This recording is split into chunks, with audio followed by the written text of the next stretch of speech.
এনে thank you. কিন্তু শুধু চা? কেন, আর কি চাই? আরে পাঁপড় ভাজা, জিলিপি। কেন? আরে রথযাত্রা সামনে। বাবা, তার জন্য এখন পাঁপড় ভাজা জিলিপিও চাই? হ্যাঁ, না নালে মানে চাই সেটা নয়, ডেফিনেটলি রথযাত্রা বলে কথা। হ্যাঁ।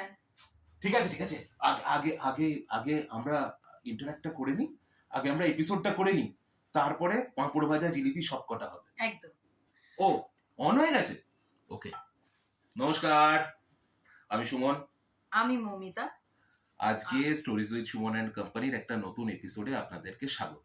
যেরকম কথা দিয়েছিলাম গত বুধবার দিন খিচুড়ির এপিসোডে, যে আমরা পরের সপ্তাহে আসছি জগন্নাথ মহাপ্রভু স্পেশাল একটা এপিসোড নিয়ে, তাই আজকে চলে এসেছি আপনাদের কাছে জগন্নাথ দেবের রথযাত্রা স্পেশাল একটা এপিসোড নিয়ে। Over to Momita. রথযাত্রা চলকারণ্য মহা ধুমধাম, ভক্তেরা লুটায় পথে করিছে প্রণাম। পথ ভাবে আমি দেব, রথ ভাবে আমি, মূর্তি ভাবে আমি দেব, হাসেন অন্তর্যামী। একদম, এই এই পার্টিকুলার লাইনস গুলো না আজকের যুগে প্রচন্ড ইম্পর্টেন্ট। হ্যাঁ একদম। এবং এই যে এইটা আমরা ছোটবেলা থেকে পড়ে এসেছি, এই যে কথাটা, এটা যে মনে আছে আমাদের সেই ছোটবেলায় এটা ভাব সম্প্রসারণ করতে দেওয়া হতো। একদম। এবং এইটার যে অনেক বড় একটা ভাব, ছোটবেলা অতটা বুঝিনি, এখন বুঝছি। সেটা অন্য বিষয়। তো আজকে আমাদের রথযাত্রা স্পেশাল পর্ব, আপনারা জানেন। এবং রথযাত্রা মানেই প্রভু জগন্নাথ দেব, প্রভু বলভদ্র এবং মা সুভদ্রা, এবং তার সাথে সাথে তাদেরকে ঘিরে বিভিন্ন অজানা পৌরাণিক কাহিনী নিয়ে আজকে আমি আছি, এবং আমার সাথে রয়েছে সুমন। এবং আমরা আজকে আমাদের রথযাত্রা স্পেশাল পর্ব শুরু করব। আপনারা জানেন আগামীকাল শুভ Rath Yatra. Stories with Suman and কোম্পানির পক্ষ থেকে আপনাদের সকলকে শুভ রথযাত্রার অনেক অনেক শুভেচ্ছা, অভিনন্দন, এবং ছোটদেরকে আমাদের আন্তরিক ভালোবাসা। তাহলে আসুন আমরা আমাদের পর্ব শুরু করছি। জয় জগন্নাথ। জয় জগন্নাথ। আপনারা জানেন তো জগন্নাথ শব্দের অর্থ কি? নিশ্চয়ই জানেন। ব্রহ্মাণ্ড পুরাণ অনুযায়ী এই বিশ্ব ব্রহ্মাণ্ডের যিনি আশ্রয়দাতা বা চলমান জগতের যিনি প্রভু, তিনিই হচ্ছেন আমাদের জগন্নাথ। এবার শুধু জগন্নাথ দেব কিভাবে জগন্নাথ দেবের এই রূপ, মানে এই রূপের সৃষ্টি হয়েছিল সেটা নিয়ে তো আমরা কথা বলবো, কিন্তু তার আগে এটাও একটা খুব ইম্পর্টেন্ট অ্যানেকডোট। সেটা হচ্ছে, বলা হয় দাপর যুগের পর স্বয়ং শ্রীকৃষ্ণ পুরী ধামে জগন্নাথ রূপে বসবাস করেন। এবারে আসি আমরা বলভদ্রের কথায়, মানে বলরামের কথায়, তাই তো? একদম। বল।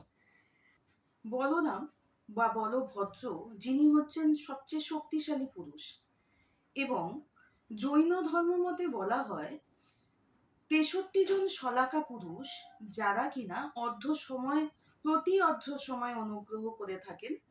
সেই ৬৩ জন যিনি শলাকা পুরুষ, তার মধ্যে রয়েছেন ২৪ জন তীর্থঙ্কর, ১২ জন চক্রবর্তী, ৯ জন নারায়ণ, ৯ জন বলভদ্র, এবং ৯ জন প্রতি নারায়ণ নিয়ে গঠিত এই শলাকা পুরুষ। এবারে একটা কথা এখানে আরেকটা জিনিস বলতে চাই, যেমন ধর এই বলরাম, বলরাম ছিলেন কিন্তু, যদি আমরা মহাভারতের সময় ফিরে যাই, বলরামকে বলভদ্র বলা হয় কারণ বলরাম ছিলেন হচ্ছে সব থেকে শক্তিশালী পুরুষ, প্রথমত ১ নম্বর পয়েন্ট। তার থেকেও বড় কথা, বলরাম হচ্ছে যে বিষ্ণু, স্বয়ং শ্রী বিষ্ণু যে অনন্ত শয়নে শুয়ে থাকেন, যে নাগের ওপর, মানে যে শেষ নাগের ওপর শুয়ে থাকেন, তিনি কিন্তু বলরাম।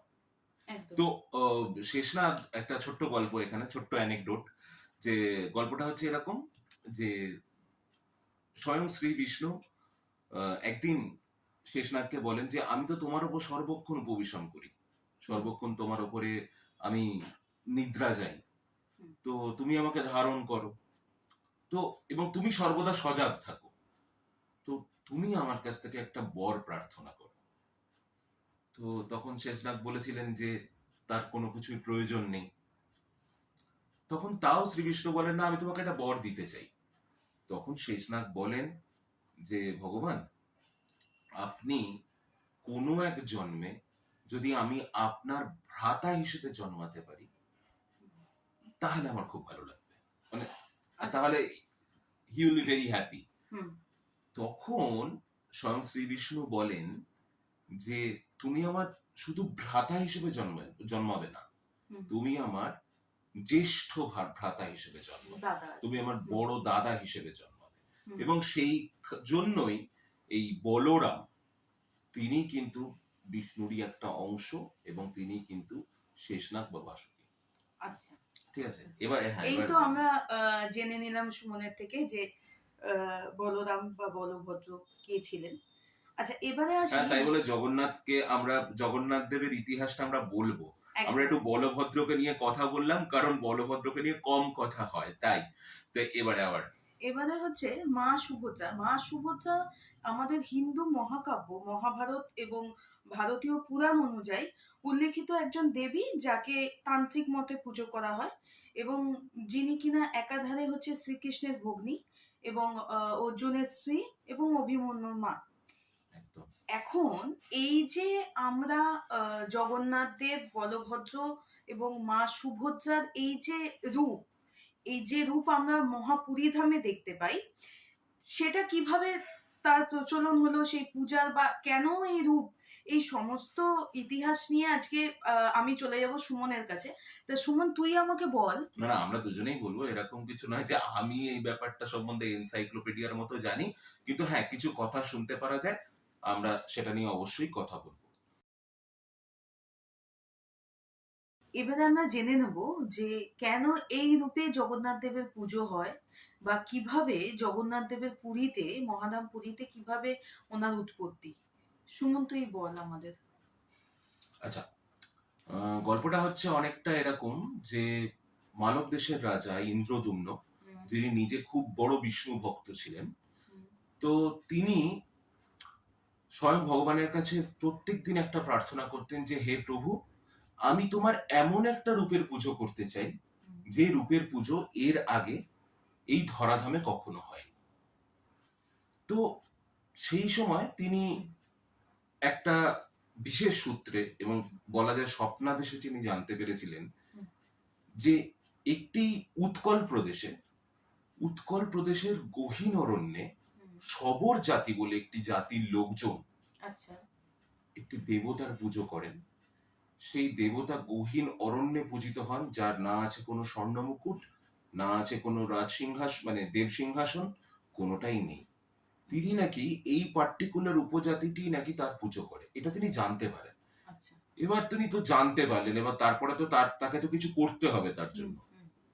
তো তিনি যেটা করলেন, তার একজন খুব জ্ঞানী দূত ছিল তার রাজসভায়, ইন্দ্রদুম্নের রাজসভায়, যার নাম ছিল বিদ্যাপতি। তিনি বিদ্যাপতিকে বললেন যে বিদ্যাপতি, তুমি চলে যাও, আমি এইরকম শুনেছি, তোমাকে সেখানে যেতে হবে। তো বিদ্যাপতি রাজার আদেশ শুনে সঙ্গে সঙ্গে বেরিয়ে পড়লেন। তিনি অনেকটা পথ অতিক্রম করলেন, মানে জঙ্গল, পাহাড়, নদী টদী উনি পেরোলেন, পেরিয়ে উনি যেখানে পৌঁছলেন, সেখানে তিনি দেখতে পেলেন যে একজন শবর জাতির যে গ্রামটা, সেইখানে তিনি পৌঁছলেন। সেখানে শবর প্রধান বিশ্ববাসুর সঙ্গে তার আলাপ হলো।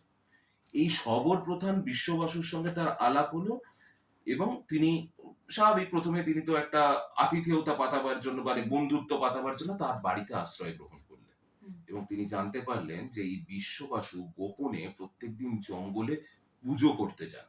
তখন বিদ্যাপতি বুঝতে পারলেন যে তার যে সন্দেহটা, সেই সন্দেহটা ঠিক, মানে যে দেবতার খোঁজে তিনি এসছেন, সেই দেবতা সম্ভবত এখানেই পূজিত হন। এই সময় আরেকটা ঘটনা ঘটলো যে বিশ্ববাসুর বাড়িতে বিশ্ববাসুর যে মেয়ে ললিতা, তার সঙ্গে এই বিদ্যাপতির একটা প্রেমের সম্পর্ক তৈরি হলো। এবং তার সঙ্গে যেহেতু প্রেমের সম্পর্ক তৈরি হলো, তখন এই বিদ্যাপতি ললিতাকে বলল একদিন যে প্রিয়, আমি না তোমাদের এই আরাধ্য দেবতাকে দেখতে চাই, কিন্তু জানি না আমার পক্ষে সেটা দেখা, কিন্তু আমি খুব দেখতে চাই তোমাদের এই আরাধ্য দেবতাকে। এবার ললিতা কি করলো, ললিতাকে যেহেতু বলেছে বিদ্যাপতি যে সে তাদের আরাধ্য দেবতাকে দেখতে চায়, তো খুব স্বাভাবিকভাবে প্রেমিকের কথা ফেলতে না পেরে সে তার বাবা বিশ্ববাসুকে বলল যে বাবা, বিদ্যাপতিকে যদি আমাদের আরাধ্য দেবতাকে দেখানো যায়। তো বিশ্ববাসু রাজি হলেন, কিন্তু একটা অদ্ভুত ভাবে রাজি হলেন। বিদ্যাপতিকে সেই স্থানে নিয়ে যাওয়া হলো, কিন্তু তার চোখটা বেঁধে দেওয়া হলো, যাতে সেই রাস্তাটা অজানাই থেকে যায়। আচ্ছা আচ্ছা। এবার বিদ্যাপতিও কিন্তু অত সহজেই মানে জ্ঞানী ব্যক্তি ছিলেন, হ্যাঁ, তিনি এরকম একটা কিছু আন্দাজ করতে পেরেছিলেন, বা বলা যেতে পারে ললিতার কাছ থেকে শুনে নিয়েছিলেন যে এইভাবে নিয়ে যাওয়া হবে বা কিছু। উনি নিজের কোঁচড়ে দুটো থলে বাঁধলেন, সেই থলের মধ্যে ভর্তি করে সর্ষের বীজ নিয়ে নিলেন। এবার যে রাস্তা দিয়ে ওনাকে নিয়ে যাওয়া হলো, এই গোটা রাস্তাতে উনি সর্ষের বীজ ছড়াতে ছড়াতে গেলেন, ঠিক আছে? কেন? যাতে পরবর্তীতে সেই সর্ষের বীজটা পরবর্তীকালে যখন সর্ষে গাছ হবে, তাতে যাতে ওই পথটা যাতে ডিটেক্ট করতে পারে। সেখানে গিয়ে তিনি দেখলেন কি? তিনি দেখলেন সেই গহীন অরণ্যের একটা গোপন গুহায় তিনি দেখলেন যে নীল আভায় জ্বলজ্বল করছে এক দেবতা, যার না আছে কোনো স্বর্ণ মুকুট, না আছে কোনো সিংহাসন, কিন্তু তার শরীর থেকে একটা নীল দ্যুতি বেরোচ্ছে। এই দেবতারই নাম নীলমাধব।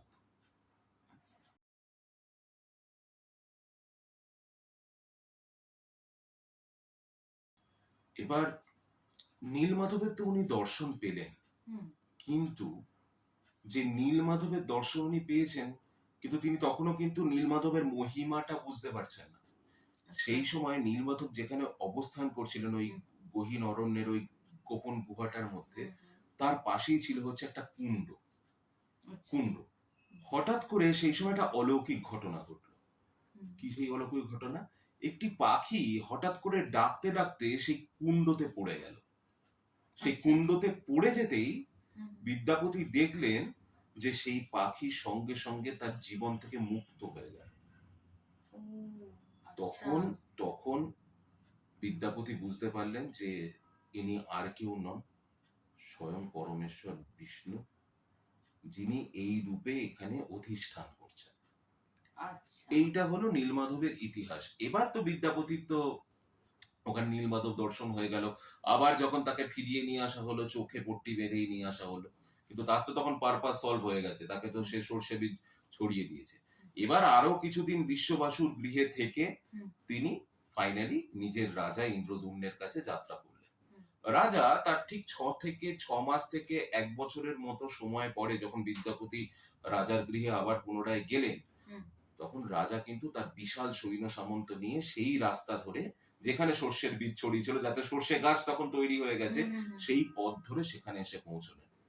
কিন্তু পৌঁছে হা হতোষ নেই। তিনি দেখলেন যে সেই গোপন গুহা এবং সেই জায়গাটা সম্পূর্ণ ফাঁকা। নীলমাধব দেব সেখান থেকে সম্পূর্ণভাবে অন্তর্হিত হয়েছে। আচ্ছা, তাহলে এই যে নীলমাধব থেকে যে জগন্নাথ দেব, এই ব্যাপারটা কিভাবে হলো? মানে হ্যাঁ, এবার রাজা তো ওখানে গিয়ে দেখলেন যে নীলমাধব দেব সম্পূর্ণ অন্তর্হিত হয়েছেন। সেই সময় রাজা প্রচন্ড ভেঙে পড়লেন, কারণ তিনি তো শ্রী বিষ্ণুর পুজো করতে চাইছিলেন, সেটা করতে পারলেন না। তখন একটা আকাশবাণী হলো সেই সময়। আকাশবাণীর মাধ্যমে তাকে বলা হলো যে হে রাজা, এই যুগে আর এই রূপে নয়, আমি সম্পূর্ণ নতুন রূপে তোমার কাছে ধরা দেব, এই ধরাধামে অবতীর্ণ হব সম্পূর্ণ নতুন রূপে। সমুদ্রে একটি দারু ব্রহ্ম ভেসে আসবে, সেই থেকেই তৈরি হবে আমার মূর্তি। দারু ব্রহ্ম মানে কাঠ। তো আফটার অল সেটাই হলো। রাজা আবার ফিরে গেলেন, সমুদ্র তীরে সত্যিই ভেসে এলো সেই দারু ব্রহ্ম, এবং সেই দারু ব্রহ্ম ভেসে আসার পর আবার একটা অলৌকিক ঘটনা ঘটলো। সেই অলৌকিক ঘটনা হলো হঠাৎ করে একজন মিস্ত্রি জুটে গেল কোথা থেকে। তিনি এসে বললেন যে এই দেবমূর্তি আমি বানাবো, উইথ ওয়ান কন্ডিশন, যে যতদিন আমার এই দেবমূর্তি বানাতে সময় লাগবে ততদিন আপনারা কেউ মন্দিরের গর্ভগৃহের দরজা খুলবেন না। আচ্ছা আচ্ছা। তো তাই হলো। রাজা ইন্দ্রদ্যুম্ন এবং তার স্ত্রী গুন্ডিচা দুজনে সেই দরজার বাইরে অপেক্ষারত অবস্থায় থাকলেন। এখানে গুন্ডিচা নামটা খুব ইম্পর্টেন্ট, এটা মনে রাখবেন। তো এরা দুজনেই গর্ভগৃহের বাইরে অপেক্ষারত অবস্থায় ছিলেন। বহুদিন অপেক্ষা করলেন তারা, কিছুতেই দরজা খুলছে না। তারা এবারে কিছু একটা জায়গায় যেটা হয়, মানুষ মানে তিনি রাজা এবং রানী তারা দেবমূর্তিকে দেখার জন্য আকুল হয়ে যাচ্ছেন, কিন্তু দেবমূর্তি তৈরিও হচ্ছে না, আর দেবমূর্তির দেখাও পাওয়া যাচ্ছে না। এই মুহূর্তে রাজা রানীর পরামর্শে মনে করলেন যে অনেক দিন হয়েছে, এবারে আমি গর্ভগৃহটা খুলবো। আমি অ্যাটলিস্ট এইটুকু দেখবো যে কতটুকু তৈরি হয়েছে, ততটুকুই দেখবো, কিন্তু আমি দেখবো, কারণ আমি আর পারছি না ওয়েট করতে। এই যখন সিচুয়েশন, তখন সত্যি মন্দিরের গর্ভগৃহ খোলা হলো। আচ্ছা। গর্ভগৃহ খোলা হতেই দেখা গেল যে 3টি দেব দেবী মূর্তি তৈরি করা হয়েছে। যে 3টে দেব দেবী মূর্তিটাই হচ্ছে আমাদের জগন্নাথ, বলরাম, সুভদ্রার মূর্তি। এবং 3টে দেব মূর্তি তখন অসম্পূর্ণ। 3টে দেব মূর্তি তখন অসম্পূর্ণ। 3টে দেব মূর্তিরই হাত এবং পা তখনও সম্পূর্ণভাবে তৈরি করা হয়নি। ঠিক আছে? কিন্তু সেইটা সম্পূর্ণভাবে এই সেই 3টে দেব মূর্তি, যে 3টে দেব মূর্তিকে আমরা অ্যাকচুয়ালি জগন্নাথ, বলরাম, সুভদ্রা বলে চিনি। এবং আমাদের বাংলায় অনেক প্রবাদ আছে, ঠুঁটো জগন্নাথ, বা এই প্রবাদগুলো এইখান থেকে তৈরি হয়েছে। আচ্ছা, যেহেতু এগুলো অসম্পূর্ণ দেব মূর্তি। এবং আপনারা জানেন তো যে যিনি ওই কাষ্ঠশিল্পী ছিলেন, Exactly. তিনি ছিলেন কিন্তু স্বয়ং দেবশিল্পী বিশ্বকর্মা। একদম, তিনি ছিলেন একদম বিশ্বকর্মা স্বয়ং এসে এই মূর্তিগুলো গড়ার কাজ নিয়েছিলেন। একদম একদম। এবং এই যে অসম্পূর্ণ দেব মূর্তি, এবার একটা আমাদের প্রচলিত ধারণা রয়েছে বা আমাদের শাস্ত্রেও লেখা রয়েছে যে অনেক সময় অসম্পূর্ণ কোনো মূর্তির কিন্তু পুজো করা যায় না, বা খুঁতযুক্ত, মানে এক কথায় বলতে গেলে খুঁতযুক্ত মূর্তির কোনো পুজো করা যায় না। কিন্তু স্বয়ং শ্রী বিষ্ণুই আদেশ দিয়েছিলেন যে যে রূপে ছেড়ে দিয়ে গেছেন স্বয়ং তখন বিশ্বকর্মা। দেবর্ষি নারদের আবির্ভাব হন, যখন রাজা একটু অনুতাপ করতে থাকেন যে কাজে বাধা দেওয়ার জন্য, বা উনি বিমর্ষ হয়ে পড়েন। সেই সময় দেবর্ষি নারদ আবির্ভাব হন এবং তিনি বলেন যে এই যে পরমেশ্বরের যে অসম্পূর্ণ যে মূর্তিটা, সেটাই হচ্ছে ওনার মানে স্বীকৃত একটি রূপ, এবং সেইভাবেই পুজো করার প্রচলন আছে। যেভাবে যেখানে শেষ হয়েছে সেই রূপেই পুজো করা সম্ভব। মানে এটাও কিন্তু একটা প্রচন্ড বড় সিগনিফিকেন্ট ঘটনা, যে মানে যে একটা অচলায়তন চলছিল, যে অচলায়তনও কিন্তু ভেঙে গেল। একটা দেবমূর্তি, যে একটা খুঁতযুক্ত দেবমূর্তির পুজো হয় না, সেই অচলায়তনও সম্পূর্ণভাবে নস্যাৎ হয়েছিল এই জগন্নাথ, বলরাম, সুভদ্রার মূর্তির জন্য। এবং সেই দেবমূর্তি কিন্তু আমরা এখন পুজো করি, এবং জগন্নাথ ধামে, পুরী ধামে সেই পার্টিকুলার জগন্নাথ, বলরাম, সুভদ্রার মূর্তি, যেটা অ্যাকচুয়ালি কথিত আছে বিশ্বকর্মা, স্বয়ং বিশ্বকর্মা বানিয়েছিলেন, সেই মূর্তিরই এখনো পর্যন্ত পুজো করা হয়। তাই সবশেষে একটা কথা বলতে হয় এখানে, ভগবানের রূপে নয়, কিন্তু ভক্তির মাধ্যমে অনুভব করা যায় সেই অপার মাহাত্ম্য, সেই অপার শ্রদ্ধা, সেই অপার ভালোবাসা। সেই প্রভু নীলমাধবী দেখিয়েছিলেন, এবং সেই প্রভু নীলমাধবী আজকের স্বয়ং জগন্নাথ দেব। একদম।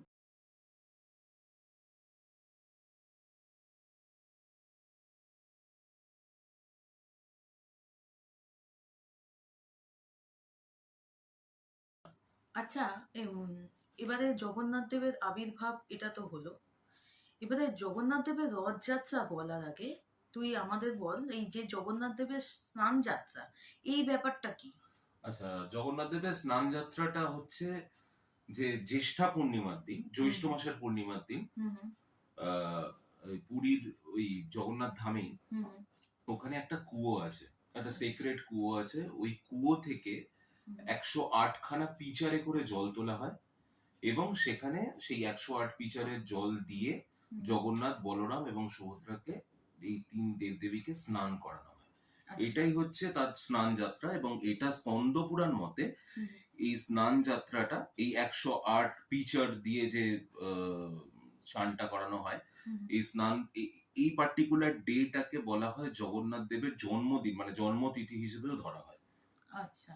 এরপরে স্নান করার পরে প্রভু জগন্নাথ, বলরাম এবং সুভদ্রা তারা স্নান করেন। স্নান করার পরে কথিত আছে তাদেরকে তারপরে হাতি বেশ দেওয়া হয়। আচ্ছা, জগন্নাথ দেব কিন্তু অনেক রূপে আবির্ভূত হন। এই হাতি বেশে যে তাকে নিয়ে আসা হয়, এই হাতি বেশটা হচ্ছে, ওটা হচ্ছে জগন্নাথ দেবের গণেশ বেশ, মানে গণেশ রূপে উনি তখন পূজিত হন। এই হাতি বেশে তাকে তখন নিয়ে আসা হয়, মানে আবার পুনরায় গর্ভগৃহে নিয়ে যাওয়া হয়। সেইটা হচ্ছে হাতি বেশে তিনি স্নান করে, হাতি বেশে তিনি ভেতরে গমন করেন। এবং তারপরে কথিত আছে যে এরপরে এনাদের জ্বর হয়।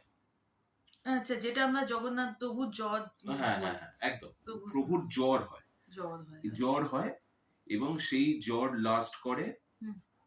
এই জ্বর থেকে যখন তিনি সুস্থ হয়ে ওঠেন, তারপরে হয় হচ্ছে আমাদের রথযাত্রা, মানে তারপরে তিনি মাসির বাড়ি গমন করেন। একদম পরিষ্কার আমাদের আমাদের একদম বাড়ির মতো করে ভাব, যে আফটার অল জন্মদিনের দিন স্নান করে খাওয়া দাওয়া করে অসুস্থ হয়ে পড়েছে, 7 দিন থেকে 15 দিন বিছানায় শয্যাশায়ী ছিল, তারপরে যখন সুস্থ হচ্ছি তখন আমার মাসি আমাকে নেমন্তন্ন করছে যে আয় বাবা আমার বাড়িতে আয়, আমার বাড়িতে এসে কয়েকদিন থেকে যা, এখানে রাতিথ্য গ্রহণ কর, এখানে আমি তোকে ভালো মন্দ রেঁধে খাওয়াবো। আচ্ছা, এখানে আরেকটা কথা বলা খুব প্রয়োজন, সেটা হচ্ছে আপনাদের তখন বলা হয়েছিল যে ইন্দ্রদ্যুম্নের স্ত্রীর নাম গুন্ডিচা, এবং এই যে জগন্নাথ দেবের মাসির বাড়ি যেটা গুন্ডিচা মন্দির, সেটা কিন্তু ইন্দ্রদ্যুম্নের যে স্ত্রী গুন্ডিচা তার কিন্তু পিতার বাড়ি ওটা। একদম।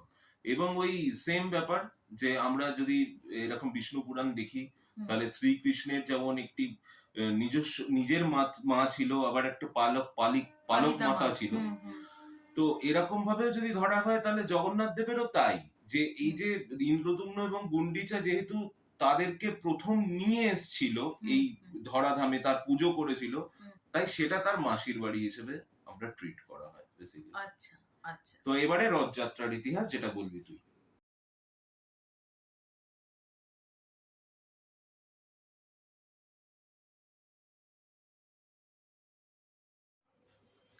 আচ্ছা, এই যে জগন্নাথ দেবের যে রথযাত্রা যেটা নিয়ে আমরা আসছি, সেই রথযাত্রার 3টে সুসজ্জিত রথ রয়েছে, যেটা প্রভু জগন্নাথ দেবের, মা সুভদ্রা এবং প্রভু বলভদ্রের।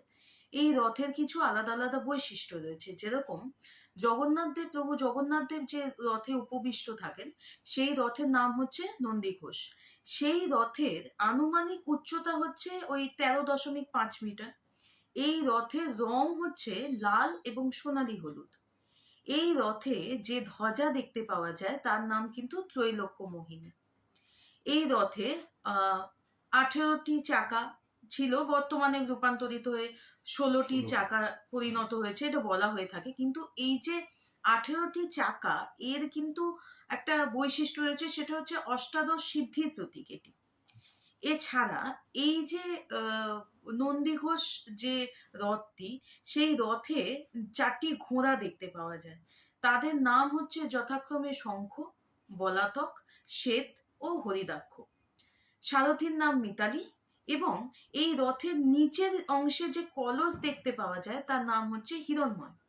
এই রথে দ্বাররক্ষী হিসেবে থাকেন হচ্ছে ব্রহ্মাদেব এবং ইন্দ্রদেব। এছাড়া এই রথের প্রধান যে রক্ষক তিনি হচ্ছেন গরুড়, এবং এই রথের যে দড়ি সেটার নাম হচ্ছে শঙ্খচূড়। এবারে আসি আমরা প্রভু বলভদ্র, যার রথের নাম হচ্ছে তালধ্বজ। এই যে প্রভু বলভদ্রের যে রথ, তার যে উচ্চতা সেটা আনুমানিক ওই 13.2 মিটার মতো। এই যে রথ, এই রথের যে রং সেটা হচ্ছে লাল এবং সবুজ। এই রথে যে ধ্বজা দেখতে পাওয়া যায় তার নাম হচ্ছে উন্মনি। এই রথে যে 4টি ঘোড়া আমরা দেখতে পাই, সেই 4টি ঘোড়া হচ্ছে তীব্র, ঘোর, সোম এবং দীর্ঘ। এই যে রথ রয়েছে, এই রথের যে সারথি তার নাম হচ্ছে দারুক, এবং তাল ধ্বজে মোট চাকার সংখ্যা 14টি। এবং এই যে বলরামের যে সুদর্শন চক্র, তার সামনে দুটো মানে পাখিকে দেখতে পাওয়া যায় তার ঠিক পাশে। সেই দুটো পাখির নাম হচ্ছে স্বাধা ও বিশ্বাস। এই রথের যে দড়ি সেটার নাম হচ্ছে বাসুকি। আচ্ছা, এবারে আসি মা সুভদ্রার কথায়। মা সুভদ্রার যে রথ তার নাম হচ্ছে দেবদলন বা দর্পদলন। এই যে মা সুভদ্রার যে রথ, সেই রথের আনুমানিক উচ্চতা হচ্ছে 12.9 মিটার কাছাকাছি। এই রথের যে রং সেটা হচ্ছে লাল কালো, মানে লাল রংটা 3টে রথের ক্ষেত্রেই কমন। এবং এই যে পরের যে রংগুলো মানে সোনালী হলুদ, এটা সাথে কোনো না কোনো ভাবে আমাদের জগন্নাথ দেব যুক্ত। হুম, হুম, হুম। এবং সবুজ সবুজ, রঙের সঙ্গে হ্যাঁ, বলরাম বলভদ্র এবং যুক্ত, হ্যাঁ। কালো, যেহেতু তান্ত্রিক মতে পুজো করা হয় হুম। সেই অনুযায়ী লাল কালো। এবং উনি দর্পদলন, ওনার রথের নামটাই তো হ্যাঁ, দারুণ বেসিক্যালি। যাই হোক, দর্পদলন বা দেবদলন। একদম। এই রথের চূড়ায় নান্দনিক নামের ধ্বজা থাকে হুম। এবং এই যে রথেও কিন্তু সুদর্শন চক্রের পাশে দুটো পাখিকে দেখতে পাওয়া যায়, যারা হচ্ছে শ্রুতি এবং স্মৃতি। এই রথ কিন্তু 12টি চাকায় তৈরি, 12টি চাকা দিয়েই রথ তৈরি হয় এবং মা সুভদ্রাকে যেহেতু তান্ত্রিক দেবী রূপে পুজো করা হয়, সেই কারণে তার সাথে যে পার্শ্ব দেবীরা থাকেন তারা হচ্ছেন যথাক্রমে মা চণ্ডী, মা চামুণ্ডা, মা উগ্রতারা, মা বিমলা, মা বনদুর্গা, মা শুলিকালী, শ্যামাকালী, শুলি দুর্গা, মা মঙ্গলা এবং মা বরাহী। এছাড়া এই রথের মধ্যে উপবিষ্ট থাকেন কিন্তু ভৈরবরাও। এই রথে 4টি ঘোড়া কিন্তু আমরা দেখতে পাই, অন্যান্য রথগুলোর মতো। অন্যান্য রথগুলোর মতো দেখতে পাই। এবং সেই রথের এই রথের যে 4টে ঘোড়া, তাদের নাম হচ্ছে রচিকা, মচিকা, জিতা এবং অপরাজিতা। এই রথের দড়ির নাম কিন্তু স্বর্ণচূড়। এবারে আমরা আসি যে রথের যে চাকা সেটা কিন্তু 34টি ভাগে বিভক্ত এবং রথের চাকা যখন চলে তার আগে কিন্তু 3টে দাগ পড়ে। সেই দাগের কিন্তু একটা বৈশিষ্ট্য রয়েছে। বৈশিষ্ট্যটা হচ্ছে যে আমাদের যে 3টে পবিত্র নদী, যেমন হচ্ছে গঙ্গা, যমুনা এবং সরস্বতী, সেটা কিন্তু এই 3টে দাগকে নির্দেশ করে, ডিনোট করে, হ্যাঁ। একদম। এছাড়া যেটা হচ্ছে যে আমরা যে রথের দড়িটা ধরে টানি, সেটা কিন্তু আসলে বলরামের যে রথ, সেই রথের যে দড়ি মানে বাসুকি, আচ্ছা। বাসুকি হচ্ছে এই রথের দড়ির নাম, যেটা ধরে আমরা টানি। না, এটার একটা কারণ আছে আমার হ্যাঁ, পার্সোনালি মনে হয়। কারণ হচ্ছে এই যে 3টে রথ, হুম, যে 3টে নিয়ে আমরা আলোচনা করলাম, একদম, নন্দীঘোষ, তালধ্বজ এবং দর্পদলন। হুম, কিন্তু এই নন্দীঘোষ জগন্নাথ হুম, প্রভুর রথ হওয়া সত্ত্বেও, হুম, আর তালধ্বজ বলভদ্রের রথ, হুম, আর দর্পদলন হচ্ছে মা মা, সুভদ্রার রথ। হ্যাঁ, হ্যাঁ, সবার প্রথমে যে রথটা থাকে সেটা কিন্তু তালধ্বজ। হ্যাঁ, মানে যেহেতু যদি যে দাদা, অর্ডারে থাকে, হুম, হুম, সেই অর্ডারে তালধ্বজ আগে থাকে, তারপরে দর্পদলন থাকে বা দেবদলন থাকে, শেষে থাকে নন্দীঘোষ। হুম, এটা খুব স্বাভাবিকভাবে বাসুকি ধরে টানা হয়, কারণ ওই যেহেতু সামনে থেকে দড়ি টানার হ্যাঁ, একটা প্রচলন সেইখান থেকে। সেইখান এবার থেকে। এইখানে ব্যাপারটা হচ্ছে এই অর্ডারটাই কেন থাকে, মানে হুম, বলরাম, সুভদ্রা, হুম, হুম, জগন্নাথ। এবং যদি আমরা ওইভাবেও দেখি, হুম, বাঁ দিক থেকে যদি দেখিস, তাহলে বাঁ হুম, দিক থেকে বলভদ্র, সুভদ্রা, তারপরে কিন্তু জগন্নাথ। জগন্নাথ, মানে হ্যাঁ, যদি আমরা বাঁ দিক থেকে লেফট টু হুম, রাইট দেখি। হুম, হুম, এবার এইভাবে করা থাকে, যেটা তুই বললি, একটা কারণ তো অবশ্যই এটা যে যেহেতু দাদা বলে। হুম, তার থেকেও বড় কথা, যেটা ইম্পর্টেন্ট বিষয়, সেটা হচ্ছে বলা হয় যে যেহেতু আমরা বলে দিয়েছি যে শ্রী বিষ্ণুর একটা রূপ এবং কৃষ্ণের একটা, মানে শ্রী বিষ্ণুর একটা অবতার এবং হুম, কৃষ্ণের একটা রূপই হচ্ছে জগন্নাথ। হুম, হুম, এবার ব্যাপারটা হচ্ছে, আমাদের পৌরাণিক মতে কৃষ্ণকে তুমি যদি পেতে চাও, হুম, তুমি কিন্তু ডিরেক্টলি কৃষ্ণের কাছে পৌঁছতে পারবে না। না, হুম, একদম, তো একদম, এইখানে ব্যাপারটা হচ্ছে, বলভদ্রকে ধরা হয় গুরু। আচ্ছা, হি ইজ দা গুরু। হুম, তো প্রথমে তোমাকে গুরুর কৃপা পেতে হবে, গুরু কৃপা হি কেবলম। হুম, আগে গুরুর কাছে যেতে হবে, গুরু তোমাকে কৃপা করবে, তারপরে একদম, তারপরে যদি ওইভাবে প্রসিডিওর দেখা হয়, হুম, হুম, হুম, গুরু তোমাকে একটা প্রসিডিওরের মধ্যে নিয়ে যাবে। হুম, হুম, হুম, তোমাকে ত্যাগ, ধ্যান, ভোগ, হুম, হুম, নির্ভোগ, এগুলো সবকিছু পেরোতে হবে। হুম, সেটা হচ্ছে এই দর্পদলন বা দেবদলনের মাধ্যমে হচ্ছে। হুম, ফাইনালি গিয়ে তুমি পৌঁছবে হচ্ছে হুম, নন্দীঘোষ, হুম, হুম, অর্থাৎ শ্রী জগন্নাথ প্রভুর কাছে। একদম, এই অর্ডারেও যদি দেখা হয়, তাহলে এই 3টে রথ কেন পরপর এইভাবে যায়, এবং সেই জন্যই দেখতে পাওয়া যায় যে আগে বলরাম প্রভুর রথ, হুম, তারপরেই দেবী সুভদ্রার রথ, এবং শেষে জগন্নাথ দেবের রথ। একদম। কি এনজয় করছেন তো? তাহলে প্লিজ বন্ধুদের সাথে শেয়ার করবেন এবং আমাদের চ্যানেলটা সাবস্ক্রাইব করবেন। আমরা প্রত্যেক বুধ ও শনি আপনাদের কাছে আসি এই রকম নতুন নতুন গল্প এবং ইন্টারেস্টিং ফ্যাক্টস নিয়ে। So please do subscribe and share our channel. and please press the bell icon. Thank you. আচ্ছা, এই রথের ব্যাপারে তো আপনারা শুনলেন। এবার রথযাত্রার দিন সকালবেলা যে প্রসিডিওরটা করা হয় পুরীর মন্দিরে, সেটা হচ্ছে গর্ভগৃহ থেকে প্রভু জগন্নাথ, প্রভু বলরাম এবং মা সুভদ্রাকে প্রথমে বার করে নিয়ে আসা হয়। বার করে নিয়ে এসে তাদেরকে যখন রথে তোলা হয়, তখন একটা বিশেষ পূজা হয় যেটাকে বলা হয় ছাড় পেহেন্দ্রা। সেই যে পুজোটা অনেক পূর্ব মানে অনেক আগে থেকে সেই এটা পুজোটাই প্রচলিত, হুম। এবং সেই পুজোটা করে কিন্তু এই পুরীর ওখানকার যিনি রাজা, হ্যাঁ, পুরী ধাম এবং ওই পার্টিকুলার প্রদেশের যিনি হ্যাঁ, রাজা, যিনি রাজা তিনি কিন্তু এখনো এই প্রথা Tradition প্রচলিত। এবং এই পুজোটা করার পর তারপরে রাজা নিজে সোনার ঝাঁটা দিয়ে কিন্তু রাস্তা ঝাড়তেন, কারণ বলা হয় যে পরিষ্কার রাস্তা দিয়ে তারা প্রভু যাত্রা করবেন আর কি। একদম। সেই জন্য উনি সোনার ঝাঁটা দিয়ে রাস্তা ঝাড়তেন, এবং তারপরে প্রভু জগন্নাথ দেব, মা সুভদ্রা এবং প্রভু বলরাম গুন্ডিচা মন্দিরের উদ্দেশ্যে মানে ওনারা মাসির বাড়ির যাত্রা করেন। উদ্দেশ্যে হ্যাঁ, যাত্রা শুরু করে। একদম। এটা হচ্ছে এই ছাড় পেহেন্দ্রা বলে পুজোটা, that is a very important thing. এটা কিন্তু বহুকাল আগে থেকে এই প্রচলিত। প্রচলনটা হয়ে চলেছে। আচ্ছা, পুরীর রথযাত্রা কিন্তু অনেক পুরনো। প্রায় 1150 শতক বা 1200 শতাব্দী থেকেই কিন্তু পুরীর রথযাত্রা প্রচলিত আছে। কিন্তু এই দীর্ঘ সময় ধরে রথযাত্রা চললেও একটা কালো ইতিহাস আছে। একদম। এবং সেটা হচ্ছে যে আনুমানিক 1568 সাল, সেই সময় ওইখানে কররানী বংশের, বংশ। হ্যাঁ, বংশের যিনি দুর্ধর্ষ সিপাহী ছিলেন, যিনি কালা পাহাড় নামে সেনাপতি পরিচিত, ছিলেন, হ্যাঁ, হ্যাঁ, সেনাপতি। সেনাপতি, তিনি কিন্তু এই পুরীর মন্দির হামলা করেন, এবং সেই কারণে 1568 থেকে 1577 সাল অব্দি, মানে পরপর 9 বছর কিন্তু পুরীর মন্দিরে এই রথযাত্রা উৎসব কিন্তু সেই সময় বন্ধ করে দেওয়া হয়। এবার রথযাত্রার যে জায়গা, সেটা তো শুধুমাত্র পুরীতে রথযাত্রা হয়নি। আচ্ছা, এখানে আরেকটা জিনিস বলে রাখা খুব জরুরি। রথযাত্রা কিন্তু প্রথমে পুরীতে শুরুও হয়নি। রথযাত্রার একটা ইতিহাস আছে। সেই ইতিহাসটা আমরা পরে কোনো পর্বে ডেফিনেটলি আলোচনা করব, যে রথ, এই যানটা কবে থেকে ব্যবহার করা শুরু হয়েছিল এবং কোথায় কোথায় আরো রথযাত্রা হয়েছে।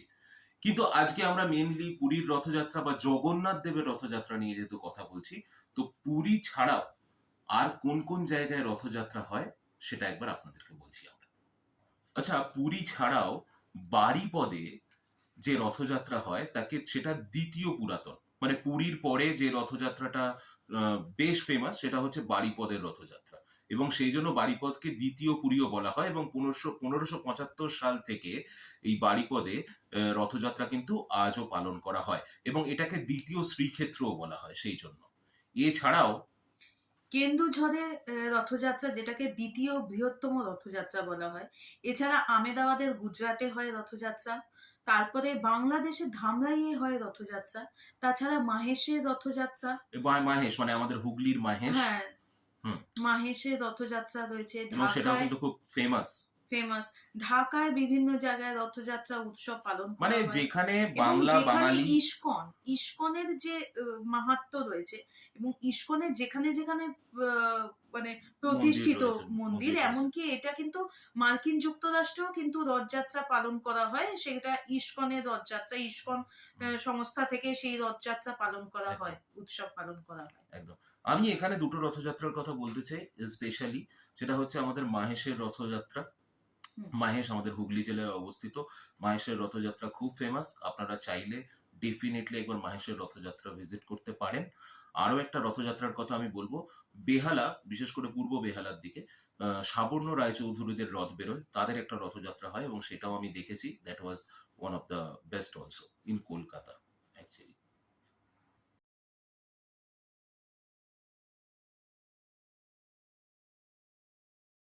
আচ্ছা, রথযাত্রা তো শুরু হয়ে গেল।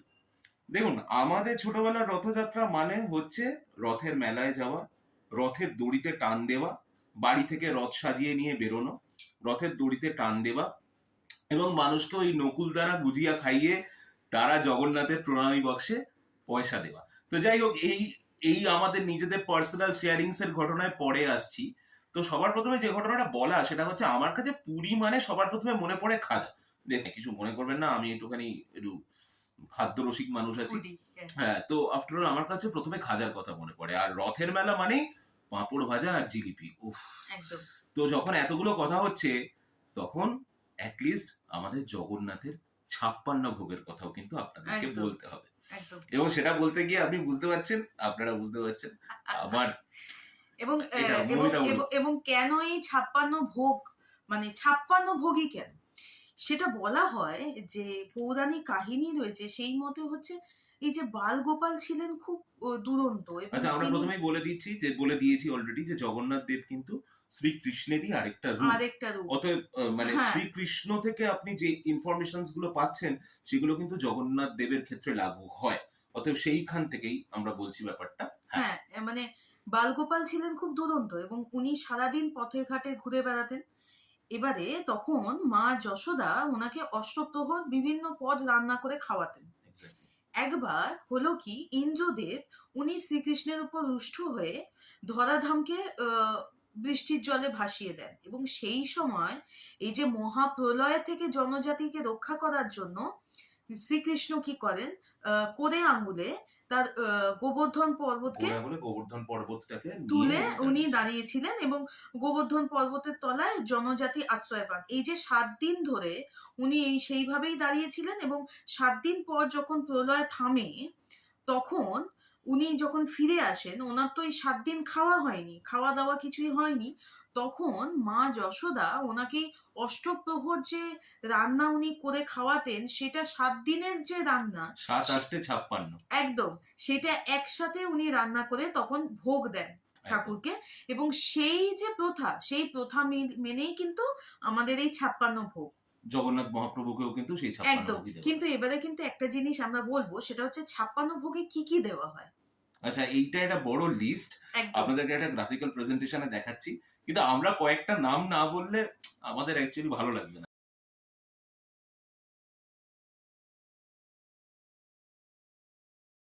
আচ্ছা, 56 ভোগের কথা তো আসবো আমরা অবশ্যই, কি কি ভোগ দেওয়া হয় ঠাকুরকে।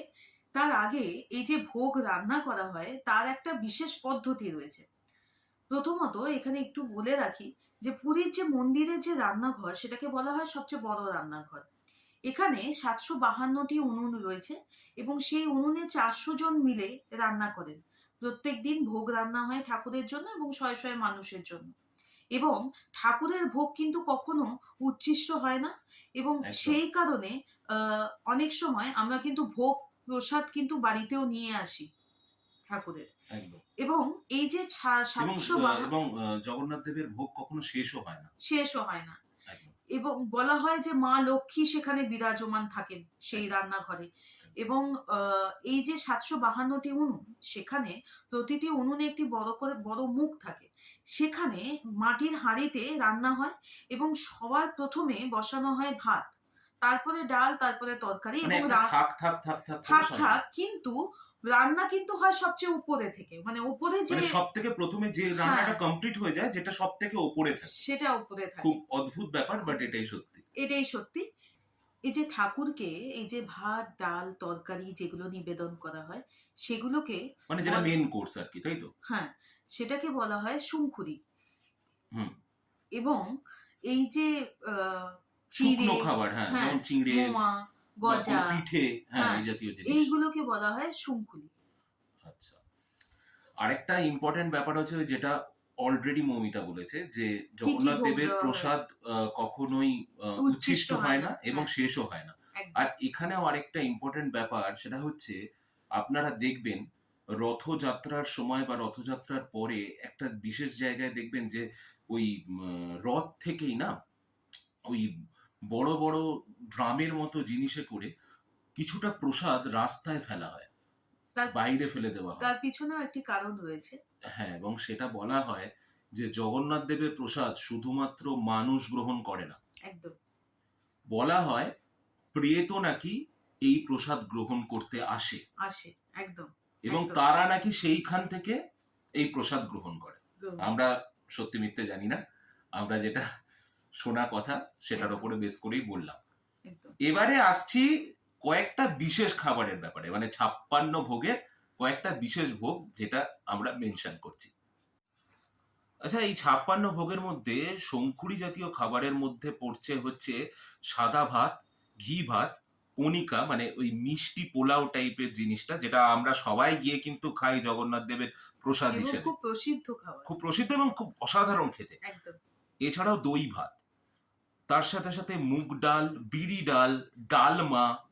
আচ্ছা, এছাড়াও বেসারা, সর্ষে দিয়ে তৈরি এক রকমের কারি।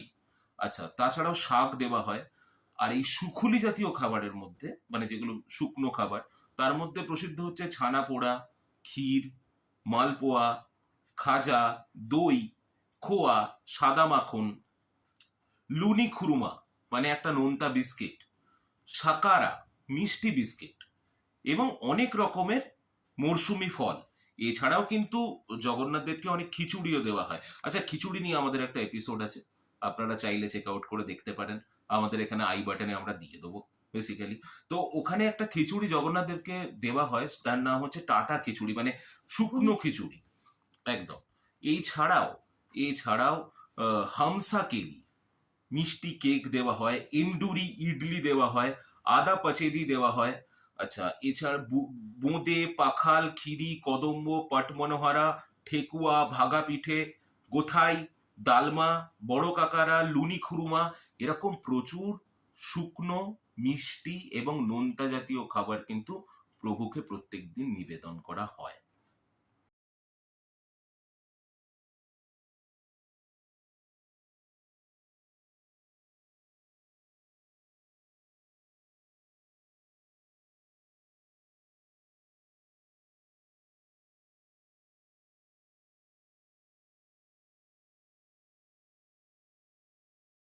আচ্ছা, উইথ দ্যাট নোট আমরা 56 ভোগের কথা বললাম, কিন্তু এর আগে যে ঘটনাটার মধ্যে আমরা ছিলাম, যে আমাদের ছোটবেলার রথযাত্রা। আমার ছোটবেলায় রথযাত্রা মানেই আমার মনে পড়ে আমার মা আমার দাদুকে দিয়ে রজনীগন্ধা ফুলের মালা আনাতো, দিয়ে তারপরে রথটাকে খুব সুন্দর করে সাজানো হতো, এবং সেই আমি বেরোতাম, দাদুর সঙ্গে বেরোতাম মেইনলি। ওই জগন্নাথ, বলরাম, সুভদ্রার আমাদের ছোটবেলায় সেই মাটির হ্যাঁ, ইয়েগুলো পাওয়া যেত, ওইগুলোকে রথের মধ্যে বসিয়ে বসিয়ে। সেটা নিয়ে বেরোতাম। তার সাথে থাকতো হচ্ছে গুজিয়া আর নকুলদানা হ্যাঁ। অ্যাজ প্রসাদ। এবং এখানে একটা খুব সুন্দর একটা জিনিস যেটা আমার মনে পড়ে ছোটবেলায়, সেটা হচ্ছে প্রথম কথা তো আমরা এতটাই ছোট ছিলাম, রথটা যখন আমরা টানতাম মানে ওটাকে মানে নিয়ে তুই আমরা যখন ছোট ছুটতাম। ছিলি, আমরা এতটাই ছোট ছিলাম না, মানে যাই হোক। হ্যাঁ, মানে টানতাম তখন ওই তিনজন মানে জগন্নাথ দেব বারবার আর কি পড়ে যেতেন ওই নকুলদানার থালার উপরে, আবার ওটাকে ঠিক করে রেখে আবার ওটাকে নিয়ে যাওয়া, এবং বহু পেটুক মানুষ তো তাই। হ্যাঁ, এবং যেতে যেতে ওই দেখা আর কি মানে কার রথটা খুব সুন্দর করে সাজানো হয়েছে, কে রথে কি কি দিয়েছে, এই যে এই বিষয়গুলো, এগুলো খুব মজার। এবং অবশ্যই রথ বলতে যেটা সেটা হচ্ছে রথের মেলা। হ্যাঁ, অবশ্যই আপনারা ঠিক ধরেছেন। আমরা আমরা পাঁপড় ভাজা, এক মিনিট জিলিপি। আরেকটা কথা বলতে চাই। এই এখনকার জেনারেশনের যারা জেন আলফা, হুম। তাদের জন্য বলছি, Gen বিশেষ Z। করে জেন জি, জেন আলফাদের কথা বলছি। আফটার অল, যে তাদের যারা মা বাবা, তাদেরকে বলতে চাই, দেখুন আমরা ছোটবেলায় যেরকম ভাবে রথ টেনেছি, যেভাবে রথের দিনে মজা করেছি, প্লিজ প্লিজ আপনাদের বাচ্চাদেরকেও সেই সুযোগটা করে দেবেন। কিন্তু অ্যাটলিস্ট একদম। ওরাও ডিজার্ভ করে। একদম, আজকের দিনে একদম। বাইরে বেরিয়ে ওরা খুব অনেক কিছুই বেশি ভুলে যায় হয়তো এখন, জানেই না হয়তো। খুব বেশি রথ তো রাস্তায় দেখতে পাই না। বিশ্বকর্মা পুজোর দিন আকাশে ঘুড়ি দেখতে পাই না। রথের দিন বিকেল বেলা অনেক বাচ্চা বাচ্চা ছোট ছোট ছোট্ট ছোট্ট বাচ্চাদেরকে রথ নিয়ে বেরোতে খুব কম দেখতে পাই। প্লিজ, এগুলো আমাদের কালচার, আমাদের সংস্কৃতি, আমাদের প্রচন্ড ভালো লাগার জিনিস। এইটা কিন্তু হারিয়ে যেতে দেবেন না। এটা আপনাদের কাছে আমার একান্ত অনুরোধ রইল স্টোরিজ উইথ সুমন এন্ড কোম্পানির পক্ষ থেকে। হ্যাঁ, এবার রথের মেলায় আয়, তুই বল। হ্যাঁ, তো সেটাই মানে রথের মেলা, রথ মানেই রথের মেলা। এখন অনেক জায়গায় মেলা দেখাও যায় না। আমরা ছোটবেলার মেলা দেখেছি, এবং মেলাতে গেলে যেটা সেটা হচ্ছে জিলিপি আর পাঁপড় ভাজা তো খেতেই হবে। এবং তার সাথে ছোট যখন ছিলাম তখন সবার আগে চোখ যেত এই বিভিন্ন খেলনার দিকে। অনেক সময় বেলুন ফাটানোর ওই ব্যাপারটা থাকতো। তখন তো অনেকই ছোট ছিলাম, তো বন্দুক হাতে ধরতে পারতাম না, বাট হ্যাঁ মজা লাগতো অবশ্যই।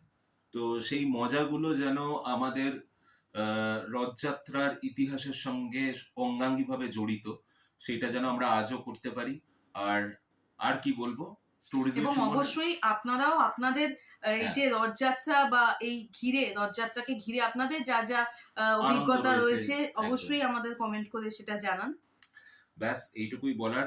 জয় জগন্নাথ। জয় সবাই জগন্নাথ। মিলে আপনারা আনন্দ করুন, রথযাত্রা দুর্দান্ত ভাবে কাটান, আর আপনাদের বাড়িতে থাকা বাচ্চাদেরকে নতুন করে রথযাত্রার যে মজাটা সেটা পেতে সাহায্য করুন। প্লিজ তাদেরকে নিয়ে বেরোবেন রথের দিন, বৃষ্টি হোক বাদল হোক, অফিস থেকে ফিরতে দেরি হোক, বাট বেরোবেন, অবশ্যই বেরোবেন। এইটুকু আমাদের তরফ থেকে রিকোয়েস্ট রইল। আপনারা রথে মজা করুন আর আনন্দ করুন, আর please stories with Suman and company দেখুন। আপনাদের মূল্যবান ফিডব্যাক আমাদেরকে জানান। আপনাদের ফিডব্যাক আমাদের কাছে সত্যি খুব important. With this note, Suman Adhikari and Moumita Moumita Chakraborty, নমস্কার। we are signing off. ভালো Thank you so থাকবেন, much. সুস্থ থাকবেন। শুভ রথযাত্রা। জয় জগন্নাথ। জয় জগন্নাথ।